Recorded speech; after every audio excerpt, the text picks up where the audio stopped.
Commissioner Butler, can you hear us?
Good evening, everyone. We will be starting our meeting shortly. If you just bear with us for just a few moments, thank you very much.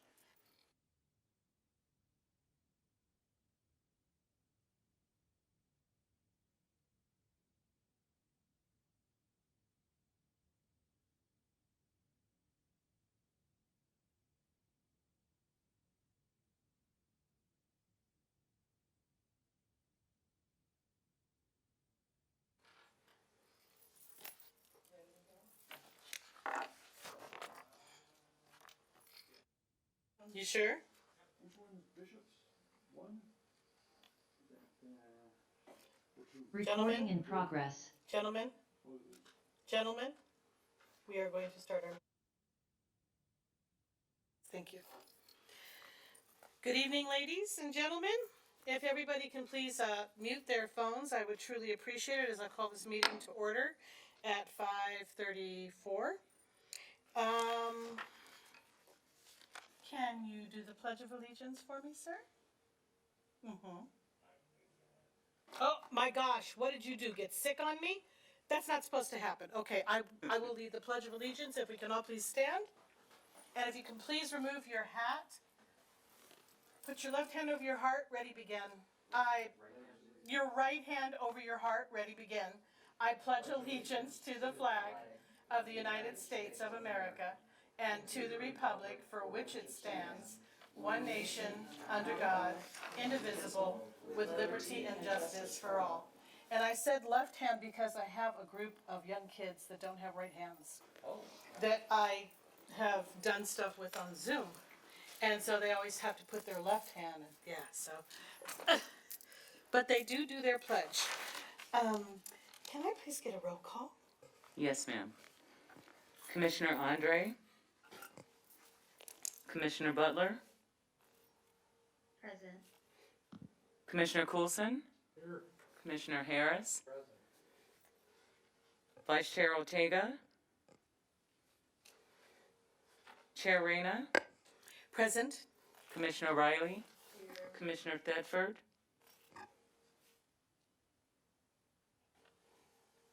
And Commissioner Thornton. And we have one new commissioner.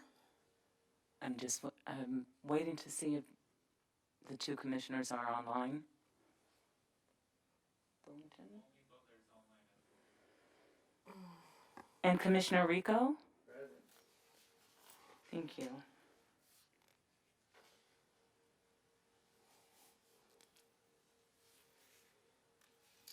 So I will ask that we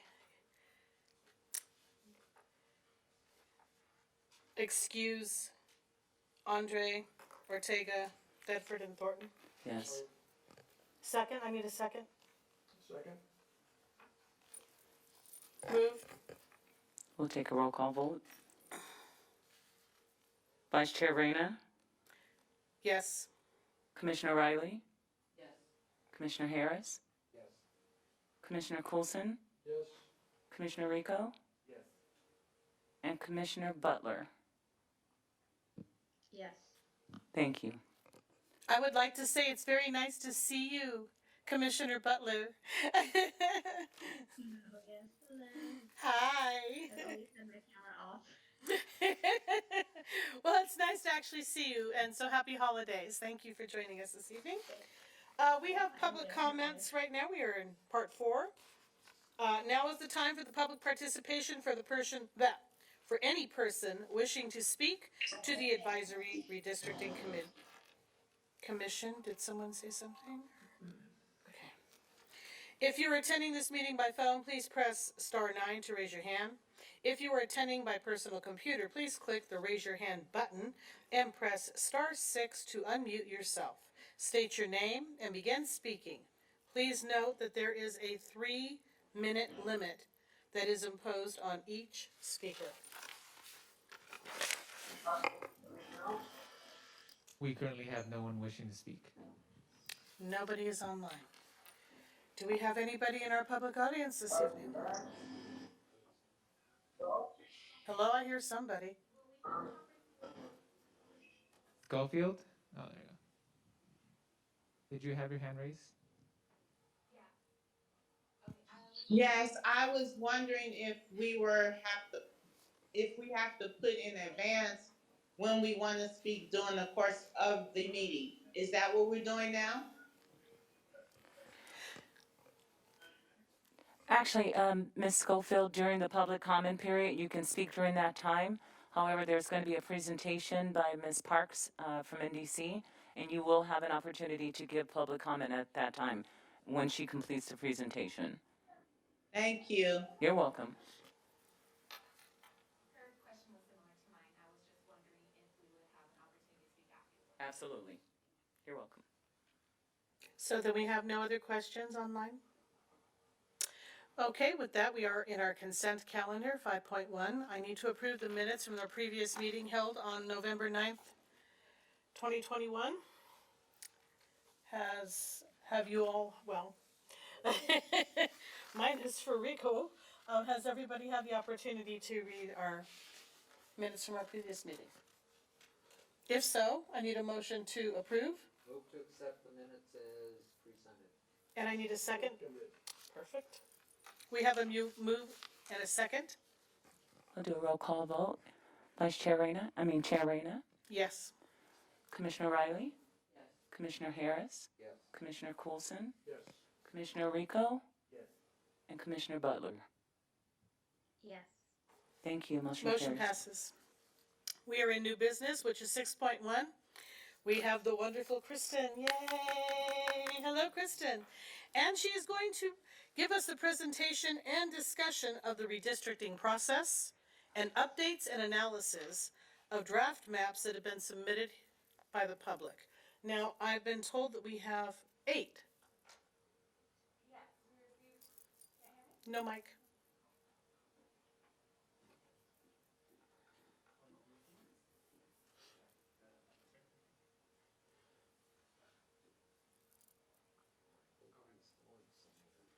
All right. Hey, Good Kristen. evening. It is me, Kristen Parks, with NDC. And this is a special meeting tonight because we are finally able to review draft maps that have been presented by the public. So we're very lucky to have that this evening.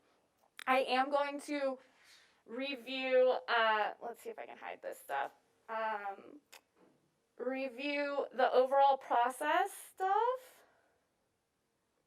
like I've done before. I guess you have to see exactly what I'm seeing. We can see what you have up on the board to your left. Yeah. All right. So we have come a long way since this commission convened in August, and yet the hardest work is ahead of you, or you're in the middle of it right now. And for members of the public, this Advisory Redistricting Commission convened, learned about the process, and hosted a series of community workshops to educate the public and to solicit public participation in the process. There was a public hearing held on November 3rd where we introduced online mapping tools and encouraged the public to submit maps for today's meeting. I will be reviewing those maps with you in detail this evening, and you'll have an opportunity to ask any questions and direct NDC to draft additional maps or make any revisions to the maps submitted. Of course, we'll be back in January for our next public hearing on the 12th, and April 17th is our deadline that we are going to meet here for the city of Palmdale in adopting a new district map. So, quick review again of our legal requirements. First, we have federal law, which says that each district should be relatively equal in population size. Second, we must comply with the Federal Voting Rights Act, which says we must take care to draw district boundaries that do not dilute or discriminate against protected classes of voters, which will include African American, Hispanic, Asian American, and Native American voters. However, we will also not draw any district boundaries based solely on race or ethnicity, as that is prohibited by the courts. And we also have California law that we are following in this process. And primarily the Fair Maps Act is what applies to cities that are redistricting in 2021 and 2022. And the Fair Maps Act gives us a rank-ordered list of criteria that must be considered in this order of importance when drawing district boundaries. First, to ensure geographic contiguity, which means that each district must be a complete piece with no disconnected parts. Second, we want to minimize the division of neighborhoods and communities of interest in the city. What this means is taking care not to divide by boundaries, by district lines, neighborhoods and communities that wish to be kept together intact in one city council district. The third criterion is to create easily identifiable boundaries, which we do by making sure that our district lines follow major roads or other natural features in the city that are easy to identify. And finally, we aim to draw districts that are compact, though with a city like Palmdale that has sort of an interesting shape to the boundaries of the city, we're maintaining compact districts to the extent possible, given what we're working with. And again, that is ranked fourth, so the other three criteria are more important, but we do want to also make sure we're considering it. After we have addressed federal and state law, we can consider other goals, which may include minimizing changes to election cycles. So making sure that voters who are currently in a district that will have the opportunity to elect their council member in 2022, trying to minimize moving those voters into a district that will not have the opportunity to elect a council member until 2024. We can also preserve the core of existing districts. They have not been around for too many years. However, since 2015, the current districts have been in place, and folks may have some sort of identification with them. And that is our legal requirements. So we got that. I just mentioned that the first federal legal requirement is equal population.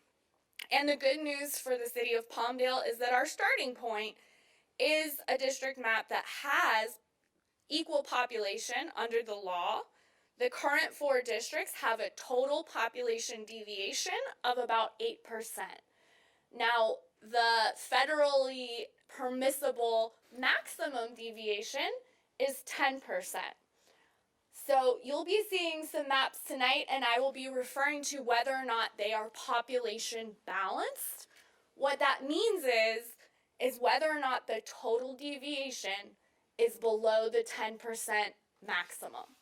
So again, if you're wondering how are we calculating total deviation, we're just looking at the difference in population between the largest district and the smallest district. Of course, for fairness, we want the districts to be as equal in population size as possible so that each council member represents approximately the same number of residents. So you can see here with the current districts, of course, that were court imposed in 2015, that the city of Palmdale does have 3 districts currently that have Latino majority population and citizen voting age population.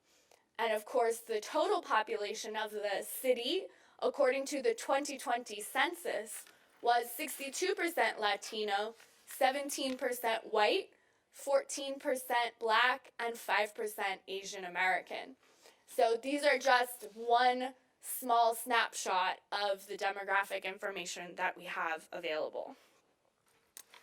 Here's the current map, and this is, of course, our starting point. What we're going to be looking at and what I'm going to be highlighting for you is how the submitted maps modify or make changes to this current map. So when I'm referring to district numbers, I'm going to refer to these current district numbers and how the proposed maps would change these current districts.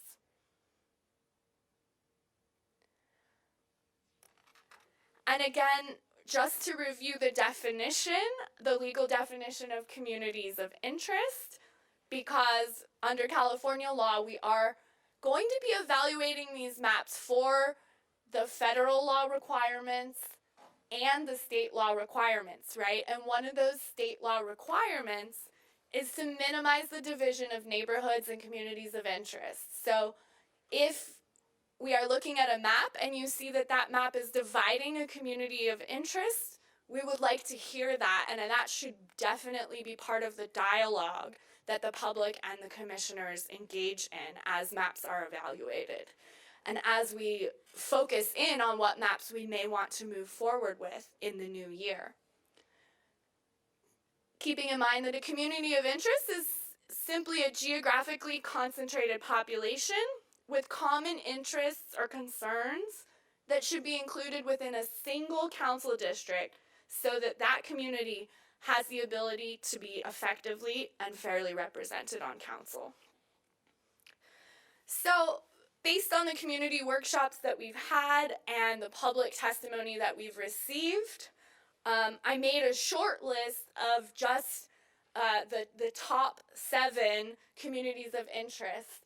So please, I don't want anyone to think this is all of the communities of interest in Palmdale. These are just 7 that we heard about prominently, and we want to keep hearing about more. I put the area around Plant 42 at the top here because a lot of the maps make modifications to the perimeter of Plant 42, and so thinking through that area around the perimeter as a community of interest can inform how many council districts that area may be divided into. So you'll see some differences in the maps submitted by the public. Rancho Vista, the area around City Hall, we heard multiple times as well, be raised as a community of interest. The east side of Palmdale, and then areas around public parks and some of the other public facilities around the city. Again, the public was invited to identify their communities of interest, their ideal districts, and all 4 districts by using any of the 3 mapping tools, well, 2 mapping tools for creating maps, and that's of course the paper kit and the online mapping tool. And I'm happy to report that we received both paper maps and online maps. And so you'll be seeing maps that were coming from both of those tools, and I will be showing them to you on the ArcGIS interactive map. that is a place where you can see side by side the maps and the current boundaries so that you can compare. And this is a wonderful tool for anyone who wants to follow along as I am presenting these maps. So as of December 10th, we had received 7 public maps and 1 map that I created just as a minimal change map, keeping in mind the community of interest testimony received, and also understanding that I have not received any direction yet from the commission to draw any particular map with any particular goal. So you'll be seeing the public maps as well as 1 consultant map. But it's important for me to say that I am not in any way advocating that the NDC map is in any way superior to any of the public maps. In fact, usually the public maps are superior because they're drawn by residents of the community. We just draw maps to add additional options and make sure that there's a variety of maps on the table for consideration. So 3 of the maps that we received were not population balanced. And what that means is that members of the public drew maps to accomplish certain goals, but those goals did not meet that first legal requirement of population balance. However, I still want to point out some of what we see in these maps. Map 201 reconfigures District 1 and District 2, so you can see that. That's the one on the top left side here. It reconfigures District 1 and 2 with a north-south divide based around Elizabeth Lake Road. So that's the main thing that sticks out to me from that map. From Public Map 204, I will point out that Public Map 204 is not population balanced, but it's close to it. It has a 12.95 total deviation. And Public Map 204 does a very interesting thing with District 4. It continues District 4 all the way across the bottom boundary of the city. So you can see that it's really stretching District 4 around the outer boundaries to the south and the east of the city. And Public Map 207 was submitted by a member of the public who was advocating for the area around Plant 42 being a community of interest. And this map, as you can see, wraps District 4 around Plant 42 so that Plant 42 is almost entirely surrounded or encompassed by District 4. So I went over those ones quickly because they are not population balanced. We're going to look a little bit more closely at the maps that are population balanced, starting with Public Map 202. Public Map 202 has a 3.9% total deviation, and what you see reflected on the slide is not the total deviation, but the deviation of each individual district from the ideal population size. Of course, the positive percentages mean that that district has slightly more population than the ideal size. The negative number means it has slightly less population than the ideal size. You said that the total deviation was what? Yes, the total deviation is the difference between the... I mean the percent of deviation. Oh, for this map, 3.9%. Yes, this one's 3.9%. And if you ever miss that, you can figure it out by just adding the largest district's deviation and the smallest district's deviation. So what I want to point out about this map is that it reconfigures, and you can see this immediately, it's reconfiguring District 1 and 2 in a east-west divide, and that divide being 10th Street. And trying to mostly keep District 4 similar and making District 3 the central district of the city. Public Map 203 has a 3.8% total deviation. And you can see that Public Map 203 is pushing District 2 west, and it's actually taking District 1 and encompassing District 1 to the north all the way around Plant 42. So you see the public in a lot of different ways making sense in different ways of Palmdale's unique shape as a city. So these are certainly things that we want to think about. And Public Map 205 has a 3.04% total deviation. And in this map, we have District 2 wrapping all the way around Plant 42. And then we have District 3 and 4 sharing the central part of Palmdale. So you can see how different all of these maps are. And what I hope that commissioners are doing is taking notes, and if there's pieces that you like or don't like from one map or another, that you have that available for discussion after we're done presenting here. Public Map 206 has a 1.79% total deviation, and it's somewhat similar to the map we just saw, but District 2 is becoming a northern district that sort of cuts across the whole northern part of the city, pushing District 4 south, keeping District 3 in the center of the city, and pushing District 1 west.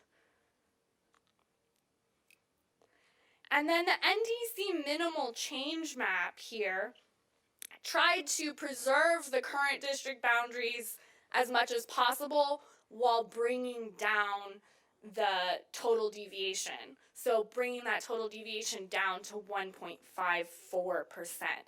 And I can pull this up. At this point is a good time for me to show you the interactive review map in the browser here. And in this interactive review map, I have included all of the public maps and the NDC Minimal Change Map.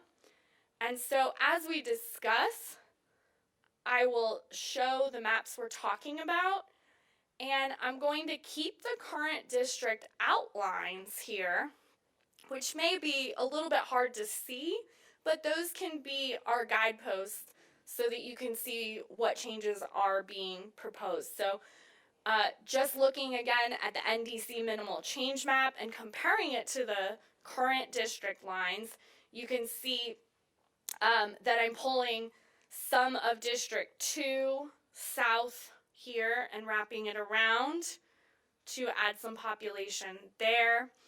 That a little bit of change has been made in this area that is west of Highway 14. Some of this is census blocks changing as well, but there's very little change in this map.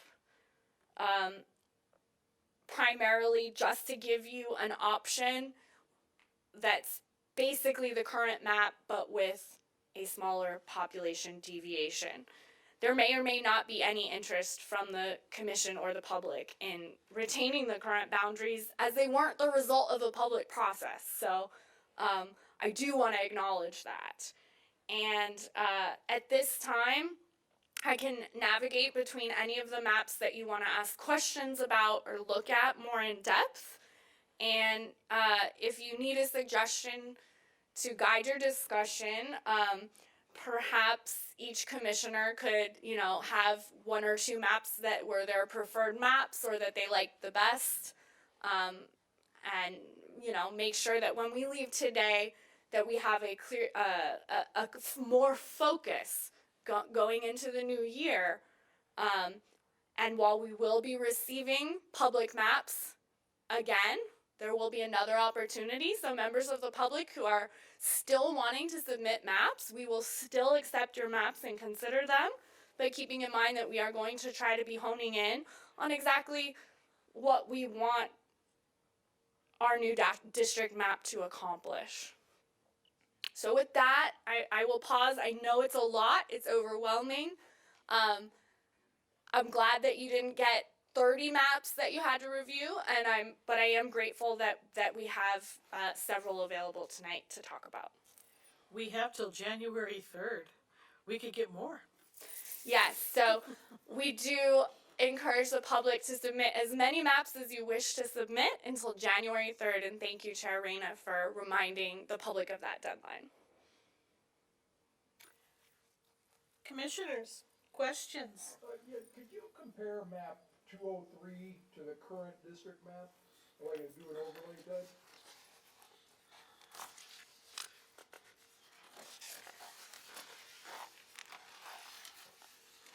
Yeah, so comparing public map 203, you can see that what public map 203 is doing is taking what would be, I guess, District 2 and pushing it very much to the west here in what is currently District 2.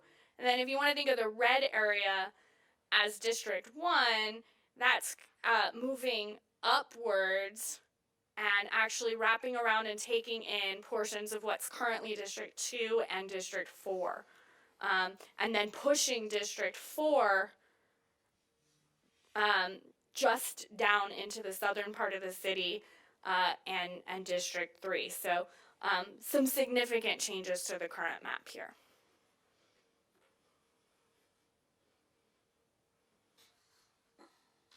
And if you'd like me to zoom in on any areas, I'm happy to do so. Yes.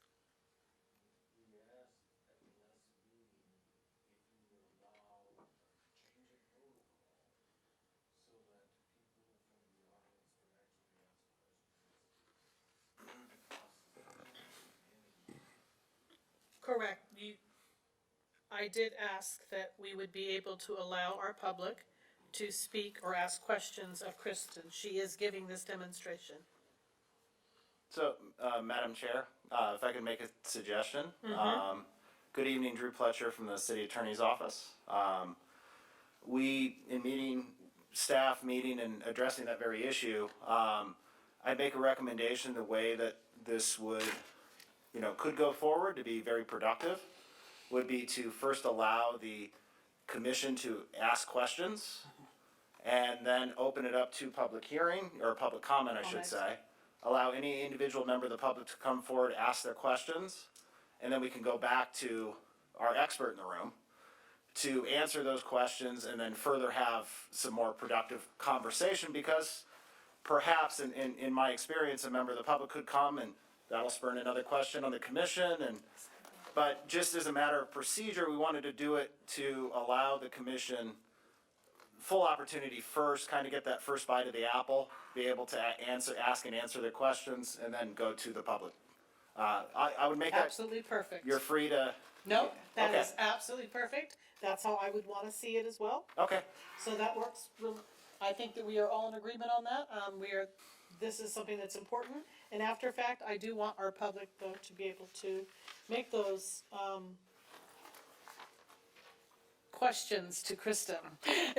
Well, and Not us, staff but to was Kristen. certainly receptive and responsive, and we wanted to kind of do that protocol change to make sure to get the public input as much as possible. So is that okay with you, sir? Perfect, thank you very much. So we will go ahead and continue with our commission on questions that they may have, and then we will, we have our hand raised in the back. Do we have somebody? We have a comment from Tedford. Commissioner Thetford? Go ahead, please. Yes, thank you. Could you, I'm sorry, we just lost the screen there.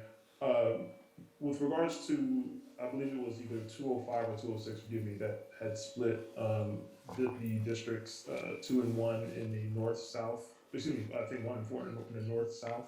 Would you mind bringing that map back up? Sure.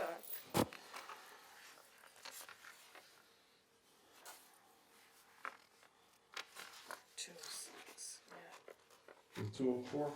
Yeah, actually 204. So something I'm curious about, now that's the one that has the 12% deviation, is that correct? Yes. And there is another map that does in north-south, so let me show you that one as well, which is 201. This one is not population balanced. That one is not population balanced. Correct. 204 Okay. is close to being population balanced, and that 204 is the one that was closer. Yeah, I believe this is the one that I was referencing. Is there any way, based on where you are right now, is there a quick way to identify the difference in District 4 and 2 of the citizen voting age in this layout? I can do that, but it would probably take me 2 minutes. Okay. So we can get back to that for sure. Yes, we can come back to that, but Yeah. yeah, that's some information that I would like, because I think that would give me a little bit more insight into whether or not this is something to consider. Absolutely.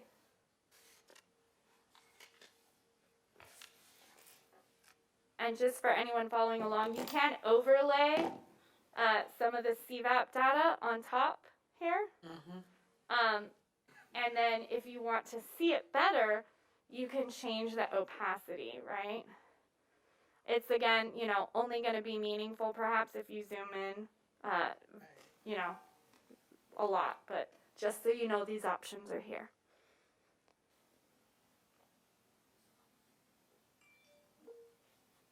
And of Commission? course, we all have access to that same stuff through the tool, correct?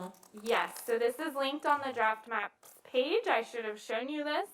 At the very bottom, it is embedded in the page, or you can click the link to open it in a new tab.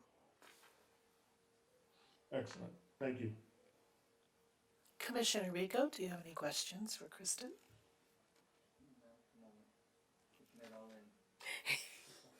It's a lot to take in. It is. Commissioner Butler, do you have any questions?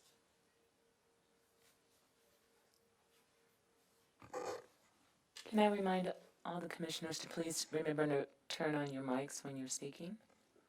Thank you. Oh, there's a button to your right. Right there. Yeah. Commissioner I Wilson? just wanted. Oh, go ahead, Butler. I'm sorry. I'm sorry. She had asked if I had any questions. I was trying to. Yes. I wanted to just maybe do a quick overlay on the other maps that were okay with population. I think 204, 205, the ones that you hadn't covered yet. Yeah, so 202, 203, 205, and 206 are the other maps submitted by the public that are population balanced, and I'll quickly go through and show those to you with the current boundaries here. So, starting with 202.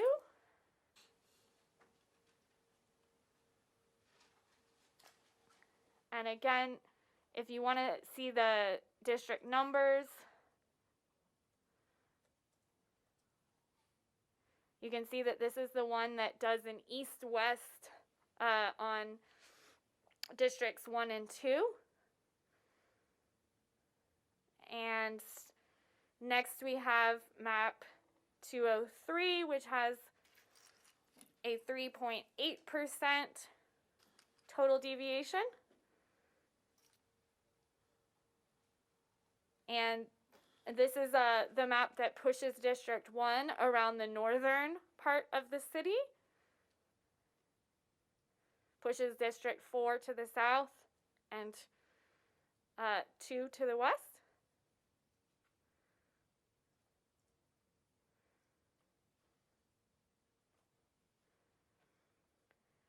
The next one that is population balanced is map 205 with a 3.04% total deviation.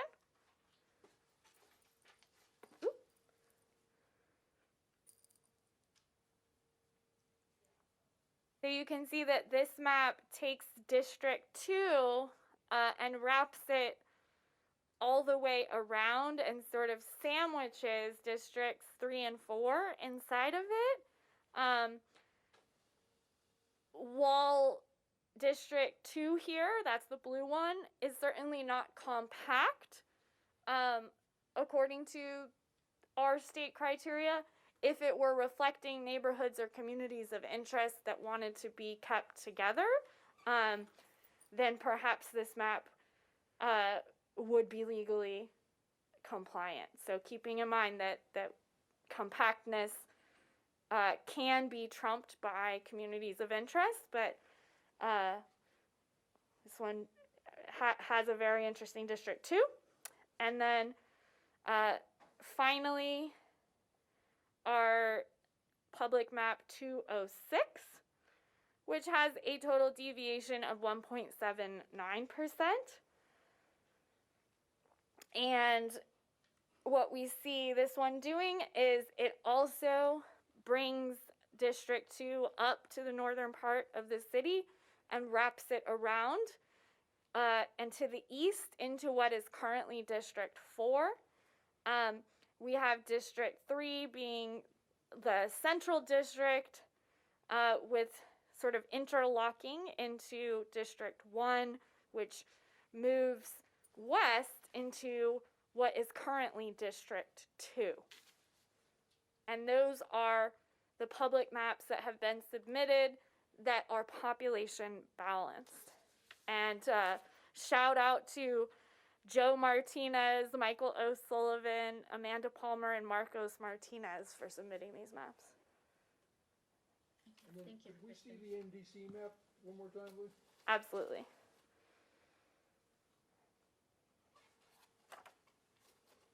The NDC Minimal Change Map makes no changes to District 4. You can see between Districts 1 and 2, there's a little bit of change. I was attempting here to reduce the number of districts that encompass Plant 42, reducing it from currently there are 3 districts that touch the perimeter, reducing that down to 2. And then for population balance purposes, we have a little bit of change here between Districts 1 and 3.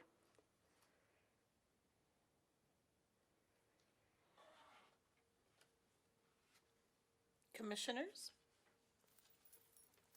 Go ahead, Harris. Is there any relevance whatsoever to what number the different districts are given, or is, for example, Public Map 203, District 2, on Public Map 205, it's almost the same district, but they call it 1. Does it really make a difference, or is that just, you gotta come out with 4 districts, so this is what they call them? From the perspective of the public drawing the maps, there may or may not be a relevance to it. However, to you and for the council that will ultimately be adopting the map, there is. Because the district number will determine what the election year cycle is for that district. So, Okay, so for example, between 203 and 205, changing the district on the far left, one calls it 1, one calls it 2. I believe it's basically currently 2. So by making it a 1, what they're doing is changing the election year. yes, and some of that may be because I believe those maps, let me look, we're talking 202 and 203? No, I'm talking 203 and 205. 203 and 205. Okay, so if you look at the way that 203 was submitted, it is numbered.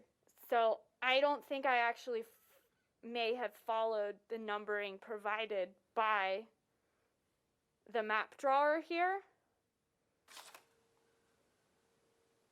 But the numbering does determine the election year, and that is something that we do need to consider. Is it one of the goals not to mess with the election years? Yes. Because it Well- would postpone or make sooner when you change the number. Is it a legally mandated goal? No. Once we have considered the legally mandated criteria, it is what I would call a rational goal, because if you ask the voters, do they want to move to a different election year? Maybe if they're currently waiting till 2024 and you're moving them to 2022, then they get to vote sooner, right? And that's not. But if they're set for 2022 and they're being pushed to 2024, they're losing 2 years. Exactly. And so one of the things that NDC can come back with in January is, for whichever maps you choose to focus on, an analysis of how many voters would be moved and in which direction they would be moved. I'd appreciate that. Yeah. Thank you. And perhaps I should have done that for all of these maps already today, so, because that is an important consideration. So thank you. Commissioners, do we have any other questions for Kristen at this time? I believe Thetford has his hand raised again. Commissioner Thetford, go ahead, please. Yes, thank you. So Kristen, I know you're showing us these maps based on, the initial criteria of the population deviation. But in addition to the question that was just asked, like about the voting and what I had asked about the age and other factors such as race, have we already dug into that, or are we looking at it initially just based on population and then going to dive deeper into those other elements?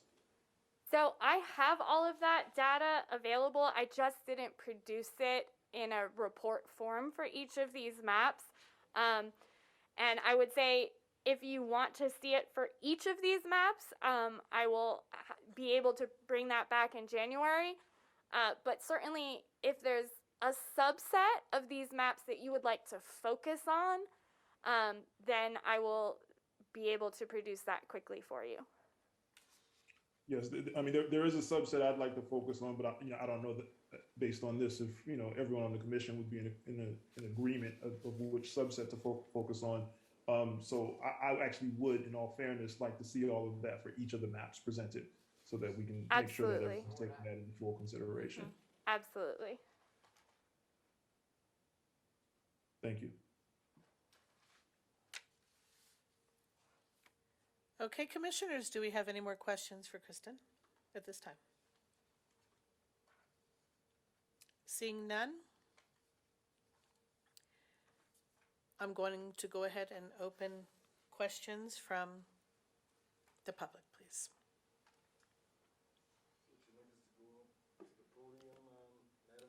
Please, and don't forget to state your name. Thank you. My name is Javier Flores. I'm here representing Antelope Valley League of United Latin American Can you Citizens. please lean more into the microphone? Thank Yes. you. My name is Javier Flores, and I'm here representing the League of United Latin American Citizens, Antelope Valley chapter. And I concur with Commissioner Thornton, Committee Member Thornton, and would like to echo his comment. Looking at maps without the demographics isn't very helpful for us. We really do need to see the demographic charts that coincide with each map. The sooner we can get that, the better. What our interest, our primary interest is. Keeping with all the laws, of course, is it. But primarily, we want to make sure that the Latino community has every opportunity to maximize its political representation in this city, especially when you consider that we're 65% of the population now. So without the demographics, there's no way of knowing what's going on in that regard. So we echo again Mr. Thornton's recommendation to get those demographics as soon as possible. Kristen? Thank you very much, Mr. Flores. And again, I just want to let you know that is available on the interactive review map here. I know that doesn't give you a summary, but just if you do want to explore that in the meantime, you can click on the map and see that some of that demographic data, right? So I'm clicking on the Ndc Minimal Change Map, and I'm clicking, and it pops up a window here that tells me this is District 4, and you can actually see all of these demographics here. Some of this is not going to be meaningful to you because it's just codes, but in terms of the population by race, the total population, that is there, and the citizen voting age population. Yeah, it doesn't, okay, sorry about that. But you can see some of this stuff as well as turning on the overlays. But yes, I will produce these reports for you very quickly, and they'll be, where we'll put those is on the draft maps page right next to the maps. Thank you, Right now what Kristen. you have here are the maps in the original form that they were submitted, which I think is important, so you can see the map maker's intent. And then the versions that I have processed according to census blocks and put into the interactive review map. So we'll just add the demographic reports here. Perfect, thank you. Do we have any more questions for Kristen from the public here? Please come to the microphone and please state your name, thank you. And then we will go to our people online. I know we have a few that have some questions. Hello. Good evening, thank you for being here. Hi, thank you. My name is Amanda Palmer, and I was wondering if we have access to the narratives that were submitted with the maps and what maps did have narratives. And yes, when I did submit a map, and then I was wondering if there's any way that we can make adjustments to our narratives or to include like, you know, certain things that came up tonight in our narratives. Kristen? Thank you so much for your question.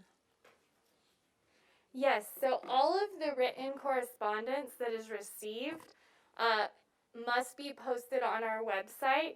And I believe our website does have a public comment page. I know at least one of the maps was accompanied by a written narrative, and all of that will appear in the written correspondence.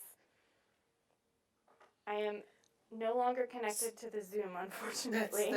So one of the things that caught my attention from what she said was, can she go back and add or make changes to her map? Yes, if it's an online map, yes. Yes, Okay. you can make changes to it, or you can just duplicate it on the tool and submit a new version of it. And if I could, yeah, and that on the online tool, there's a place for you to give your map a title, but also a place for you to give your map a description. And I did not include any of the narratives for these maps in the presentation, though they are summarized in my list of communities of interest. But we can make that more prominent on the website. Thank you very much, Kristen. Now I know that we have a few people.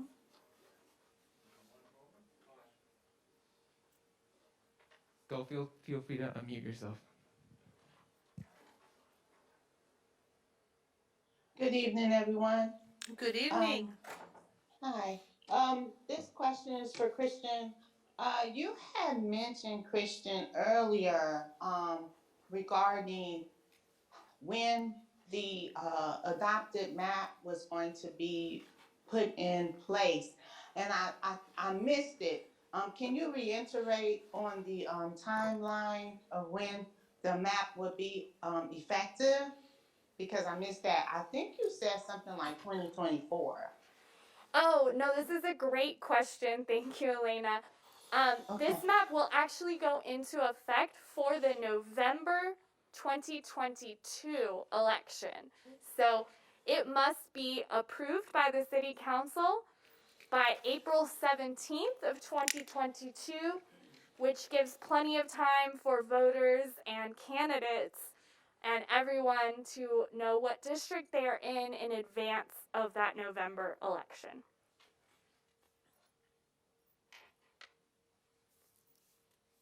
Did that Thank you. Thank you very much, Mrs. Schofield. I do believe that we do have one other person online that wanted to ask a question to Kristen. I believe that was all the people that were online. Just Schofield, okay. Correct. Okay, well, with that, then I am going to go ahead as he's checking really quick here. I just want to make sure because I want to close public comment.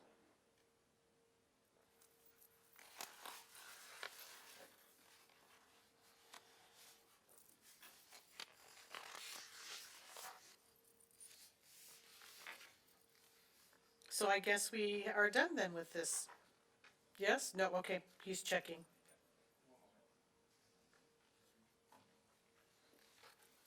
If any of the panelists wish to speak, feel free to unmute yourselves at the moment.